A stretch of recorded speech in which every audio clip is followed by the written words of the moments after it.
Shalom semua warga kerajaan, tanpa terasa kita berada di akhir daripada tahun ini. Tahun akademi tapi juga menuju revival. Dan seperti biasa, Tuhan itu caranya, metodenya sederhana, yaitu memakai seseorang. Ayat pokok kita dari Yesaya 32 ayat yang pertama. Behold, lihatlah, seorang raja akan memerintah dengan kebenaran dan keadilan. Juga para bangsawan, prinses, para pemimpin juga akan melayani di dalam keadilan. Ya, kebenaran, keadilan itu adalah dasar daripada kerajaan Allah. Lalu kemudian dikatakan seseorang, a man, akan jadi tempat perteduhan dan perlindungan daripada angin ribut. Dan kemudian seperti sungai yang mengalir di tempat-tempat kering. Dan seperti batu karang yang besar, tempat berteduh dari terik matahari.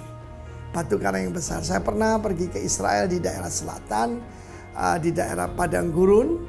Dan di situ saya melihat di mana para raja wali tinggal. Dan saya lihat, saya mengintip daripada batu karang itu, dan di bawah ada kafilah. Panasnya memang luar biasa, saudara. Ya, saya bayangkan kalau saya taruh wajan di sini, saya ceplok telurnya langsung, saudaraku, matang gitu. Ya. Adakah orang-orang semacam itu? Ada. Tema kita adalah tentang advancing. Setelah be fruitful and multiply, ya, itu multiply dan fruitful itu adalah advance. Ada lebih jauh lagi, yaitu memenuhi bumi. Kita melihat dalam Kisah Para Rasul, ada orang-orang semacam itu yang tadinya nggak dikenal. Mereka adalah the new emerging leaders. Kita melihat 7 diaken yang dipilih untuk melayani oma-oma, emak-emak, daripada yaitu mereka yang berbahasa Yunani. Kita melihat di dalam Kristus tidak ada tempat buat rasialisme. Melalui Stefanus yang dengan boldness, dengan keberanian memberitakan kebenaran, dan dia jadi martir yang pertama, itu memberikan dampak yang hebat. Yang pertama kepada rekan-rekannya. Filipus menembus batas. Kisah Rasul 8 ayat 1. Kalau Kisah Rasul 1 ayat 8 kuasa besar, Kisah Rasul 8 ayat 1 penganiayaan besar.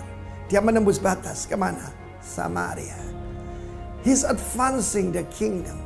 Bukan cuma Samaria mengalami revival. Saya lihat yang buruk bisa berlanjut pada revival. Ingat Indonesia 1965. Ingat Indonesia 1998. Semua yang buruk bisa jadi baik. Bom Bali, ya, juga bisa banyak orang bertobat. Nah, saudara, kemudian menembus batas lebih jauh lagi ketika dia bertemu dengan sida-sida dari Ethiopia. Dan orang inilah yang membuat kenapa banyak orang Ethiopia jadi percaya pada Tuhan Yesus. Dia menembus batas. Sida-sida ini adalah keturunan Ham pertama yang menjadi orang percaya lewat kehidupan a new emerging leader, yaitu Filipus. Jadilah seperti Filipus. Mulai dengan apa saja, melayani emak-emak, diakonia, baksos, dan Tuhan akan memilih engkau. Mereka tidak ditunjuk oleh rasul-rasul. Mereka diminta oleh jemaat. Berarti mereka punya nama baik di luar jemaat.